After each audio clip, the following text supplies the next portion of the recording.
new Kendrick album coming out? Bro.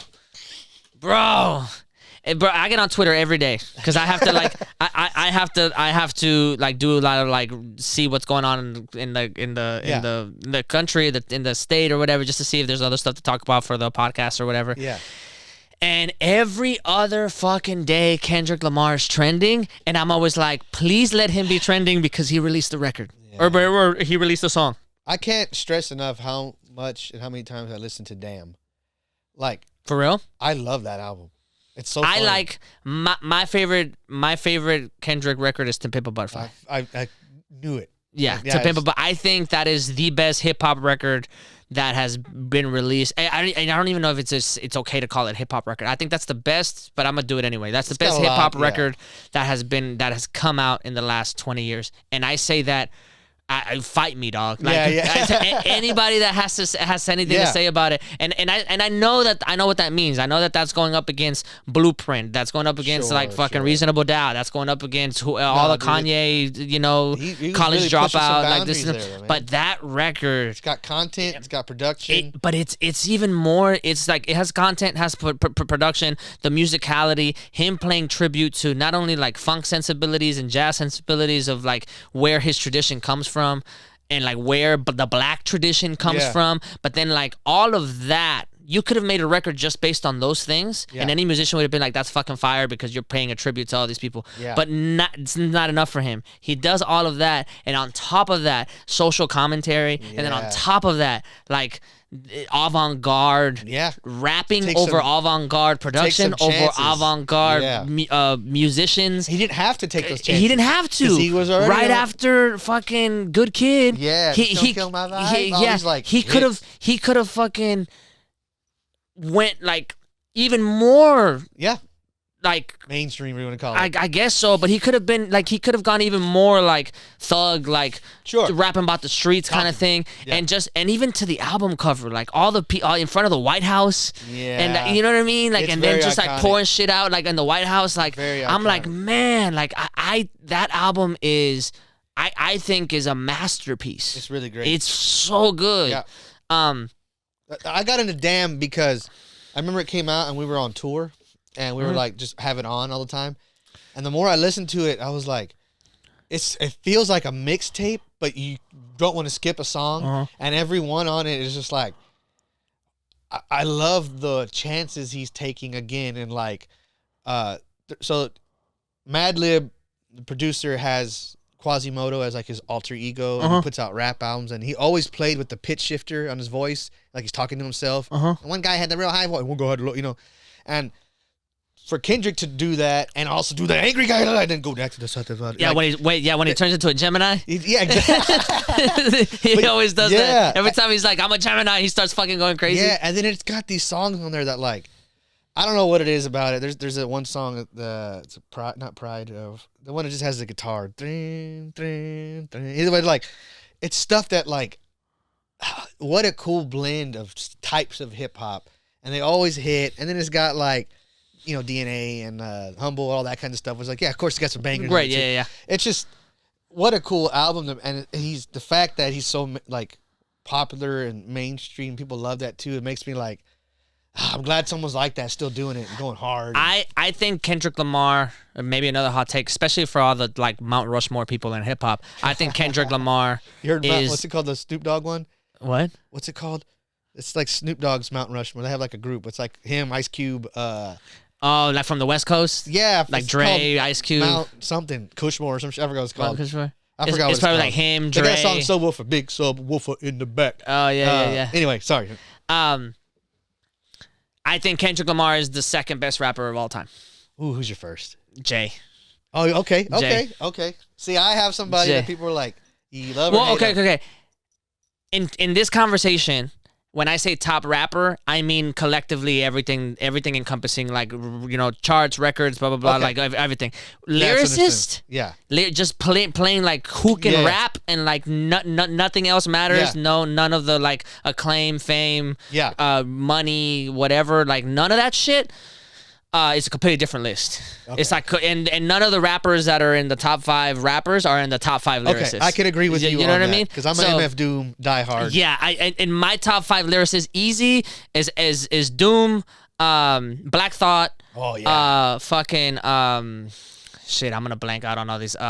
King Los maybe even. Okay. He's fucking fire. I always put Andre up there. I Sure. I can give it. I can give it to Outkast. Andre. I say Outkast, 'cause I'll both shit. good. I would do Andre just specifically. We could have a whole fucking college course on him. Yeah. I'm trying to like make sure that I don't like disrespectfully like.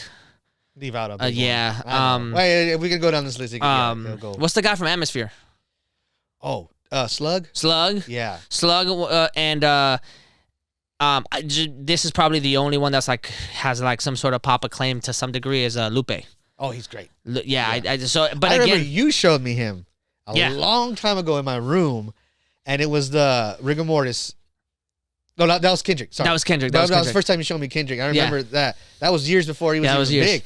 And like I remember that I think you also showed me the first Lupe thing was a kick push before it a long time ago. Yeah. It came, like, well, and I think I probably came up to you with the kick push thing when we were in school because of skateboarding. Yeah, exactly. Because I was like, yo, you got to check this out. I know that like in around the time like skateboarding was like doing this like weird fork in the road between like skateboarding being punk and then skateboarding being like getting into the SB dunks and getting into like all those stuff, and they were starting to really go in that fork in the road. Yep. And I was like, yo, you gotta check this out. I don't know if you're gonna like it or whatever, but you know, I was probably that. But yes, when Kendrick, I mean, this is why I'm saying on that hot take that I think that he's the second best rapper ever, is because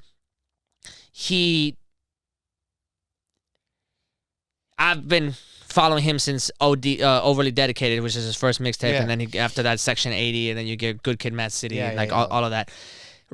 I was obsessed with Section 80, like obsessed. Great. So much good stuff. So obsessed. Rigor Mortis. I mean, I could not stop telling people about it. I remember being specifically it's a long, solid flow. Yeah. With attitude. Yeah. Don't ask me who my favorite rapper is. He did. He did. I killed him. It's so good. But he said the braggadocio part of it was part in there, but also like he's this, everything about him is just so captivating. He's such a little person. Yeah. So, and with this big attitude, an introvert. Yep. But like also has like some really like hot takes. Sure. You know what I mean? And like and the crazy part about it is that like it'd be easy for him to just come out, and for somebody that like is big like a Drake or like a fucking Migos or Wayne or somebody that come in with that like boisterous, optically boisterous, to come in and be like, nah, fuck that, except you can't touch him lyrically. Yep. Except you're like, he's like, all right, give it a shot, and then watch me come back and like flip my ego on you get Gemini on you and do it. You know what I mean? And like, and then on top of that, one of my biggest critiques of hip hop, if that, has been, or actually no, it's not even a critique. One of my biggest desires of hip hop is because hip hop is I believe is one of the true American art forms. Oh yeah.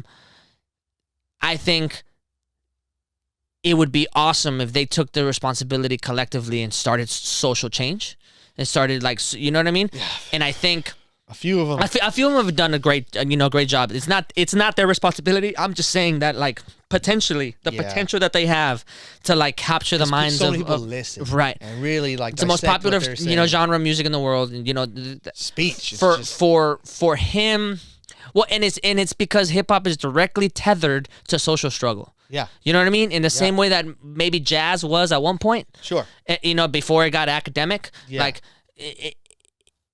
it's so tethered to the pain of people. Yeah. You know what I mean? Like I think that like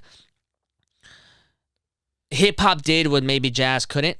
Yeah. And not to say that I'm a jazz hater. I love jazz. I love almost every form of it. Jazz, but like the blues specifically in its pain, the pain that people have, and why the blues was created, and the things that they were singing about, how it comes from like Negro spirituals Yeah. into blues music, into the transition to everything, right?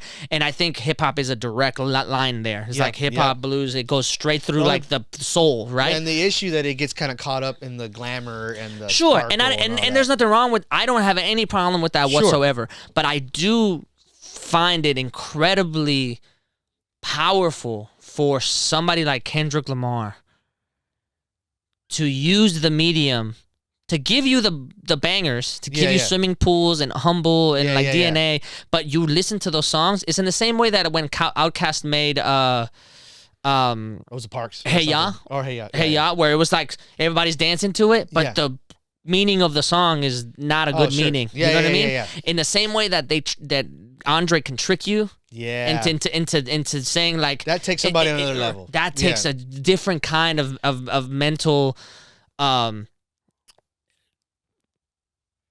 ability. Right? Yeah. And I give Kendrick that credit. Gives you levels now.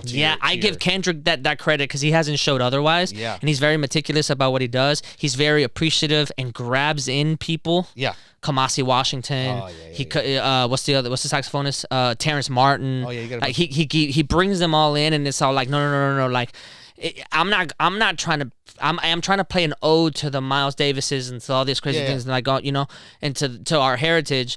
But I'm doing it with these new cats. Yep.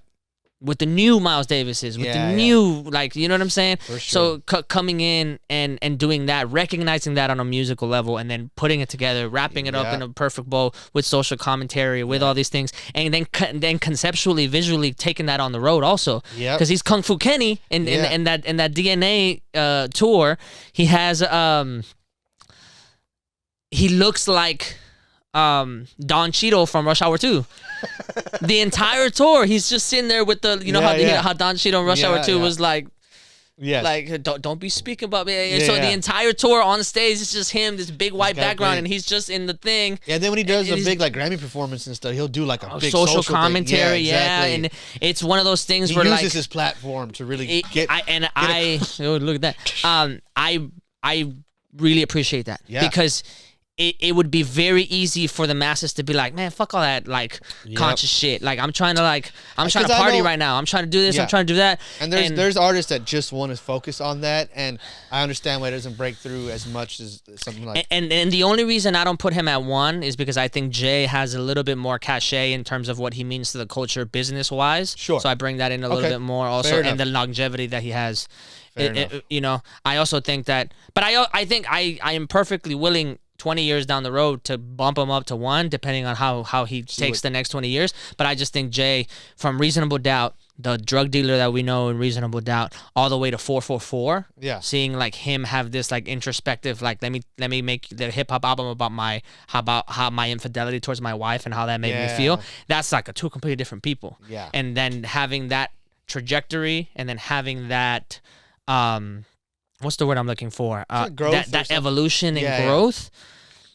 I think that's important. Sure. And we've never seen that. We haven't seen that in hip hop because it's such a young. That's what makes you genre of love music. And connect with an artist and really be on the like. This is more than just somebody going out there putting out persona. It's like this dude's talking about his life, and you're getting all these details, and he's doing it in an artistic way that makes you want to go out there and make art too. Run the Jewels. You listen to them. Run the Jewels, fucking amazing. That's what I was thinking about. Like they are a politically heavy band. They'll go out there and just I say band, but you know what I mean. A group, rap group.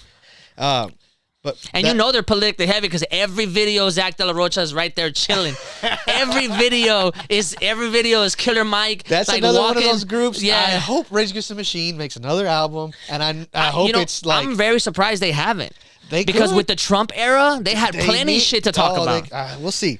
They have plenty shit to talk, and it would have been prime to do it there. I just hope it's not a whole trap album though. Just moving with the times. Like, do what you do. You do it good. Yeah. You're like a heavy rock band that has these like hip hop grooves that you can't deny. Yeah. Not like Korn or not like Limp Bizkit or something. Fuck all that. Yeah. Yeah. I mean, whatever. It is what it is. But this was like something else where you're like, damn. And it's politically charged. It's so 100% politically charged. Voice. It's so funny. I went on this road trip with my mom and my brothers, and on the way home, we're like, we need to wake up. So I put on some Rage. My brother Gabe, he loves Rage. Like that's. I mean, we're just in the front, And Bulls on I look Parade, just back, fucking and my going for it. mom's like, I like his voice. Like, it's so funny. Like, yeah, it can also transcend stuff, and it's like got these hooks and another Rick Rubin band.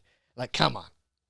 You know. Anyway, we talk I about hope Rick, too. it would have been great. Now that I think about it, I can't believe I didn't think about that. Like during the Trump era, I'm surprised Rage Against the Machine didn't come in and like, you know what I mean? Because it was prime. Because a lot of the stuff that politically, System of a Down too. They would have been the other one. right? Like you know, a lot of the things that politically were happening in the past 5 to 6 years, in terms of like what was speaking to people. Yeah. During the swamp and like you know corporate greed and this and that, fucking Rage was on that shit. Oh yeah, they knew it a long time ago. They go out there and shut down Wall Street. They have to, and do the music video right outside. Like so they've been on that. So I can't believe they didn't put that together, man. I mean, that would have been. We can only hope they're really cooking up something, you know. Maybe they're supposed to go on tour and all this stuff. It got pushed around. I thought they were supposed to headline with like Metallica or something like that. Yeah, I know somewhere. they got pushed around because of the whole COVID thing. But yeah, but every single Run the Jewels album, all right, like every single the last Run one the Jewels video. Before the last one, that one's so good. They had a live. I really like them. It was during the end of the pandemic. They weren't having live shows yet, but they had them on. Was it VH1?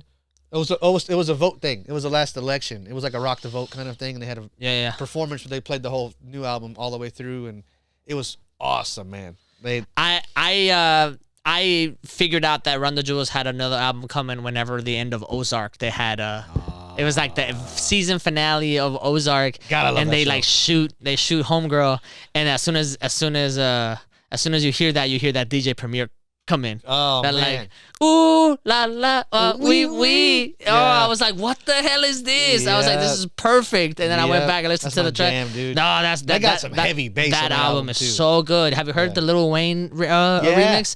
Fucking Sick. Wayne snaps on that. And he's got one with Zach De La Rocha on one of the songs too. Oh, yeah. Oh, yeah. He's on one of them. Yeah. Oh, so cool. Yeah, Run the Jewels it's another phenomenon. And that, again, ode to Kendrick, because and on To Pimp a Butterfly, I think. What's the song called? Hood Politics. Yeah. You know, what does he say?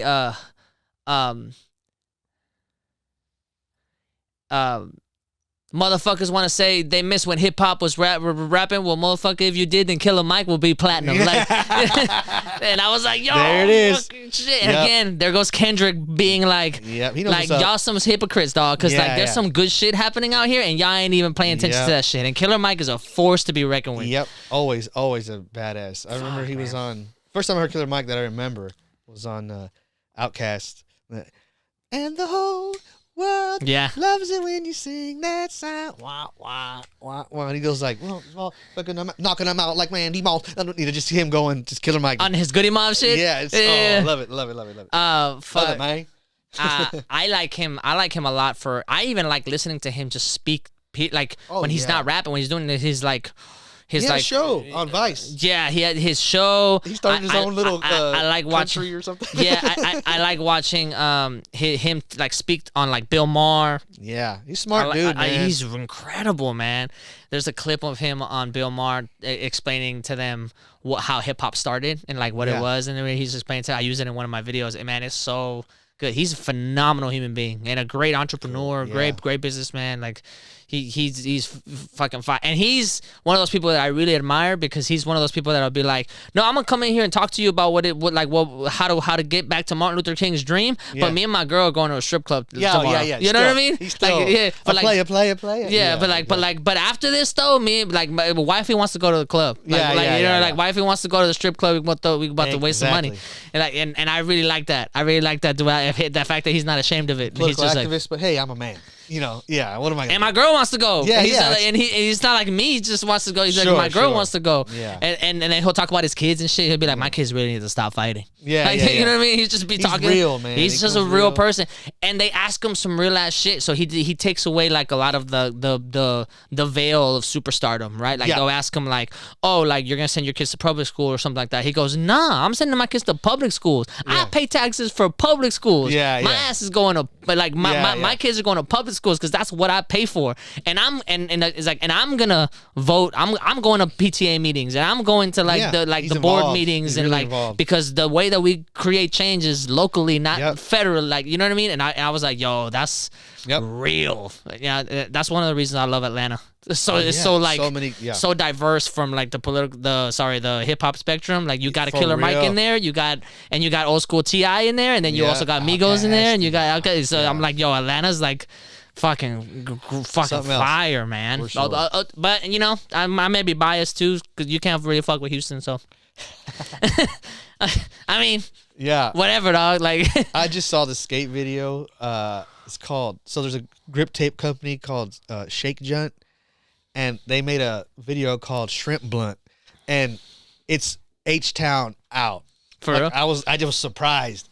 They have a lot of Big Mo, and like the sample they keep coming back to on like the music is I eat so many shrimp from I get iodine poisoning from Pimp C. Oh yeah, and yeah, the whole yeah. thing, the whole concept is he drops a blunt while he's cooking shrimp. And these little micro shrimp get into the blunt and makes this new thing and he trips out. It's so stupid. But it's also really cool the way they edit this. And this makes me like, that's Houston right there. Like, on this big giant skate platform. Like, I love that we still got something. We embrace it. Even if it is this so like, many people embrace it, up, bro. Kind of druggy thing. Fuck it. Yeah, like it's this culture. The beautiful part about Houston is that every subculture embraces Houston's hip hop culture. Yeah. You know what I mean? Like salons, bars making like a drink inspired by lean, especially around here. You know what I mean? Like or like the skaters being like having little like purple cup stickers on their boards. And like, dude, the big slowed and reverbed thing that's happening everywhere. I'm like, you mean chopped and screwed? You mean chopped and don't fuck.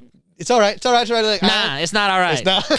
It's not all right. It's all right because I know what it really is, and I'm like, call it whatever you want. Fuck all that. I know who started it, dude. Nah, look. Where's my camera? Fuck all that. Slowed and reverb. Slowed and Y'all gotta stop. Chopped up, not slopped up. Stop. It's chopped up and slopped up, chopped and screwed. Yeah, now I'm talking about backdoor this tip. Yeah, whatever. It's I'm just glad that that's actually like gonna make people dig into some chopped and screwed stuff. Hopefully. Man, you read it on they go on YouTube and find a slowed and reverb thing. And the top comment is like chopped and screwed. Man, it's just chopped and screwed. Listen to this album. Yeah, well, every time you see Houston, we have a responsibility to go to every YouTube video that has slow and reverb on it. We have a responsibility to go to that video, put a comment on there, and be like, "You mean chop and screw? Get the fuck out of there!" Yeah. And put links to all the screw tapes that you could possibly imagine, and get all the real June 27 tracks and fuck them up. Get Big Mo, all of that shit. Yeah, or else we take your Houston card. Yeah, we're gonna take your Houston card. Or else go to Dallas. Or else go to Dallas. Yeah, that's a good way to end right there. There we go. Yeah. This is fun, man. We'll do it again, right? Yep. We'll do it again whenever some more. My glasses broke. Look. Oh shit. We'll do it again whenever some more music comes out. Dude, yeah, I'm down.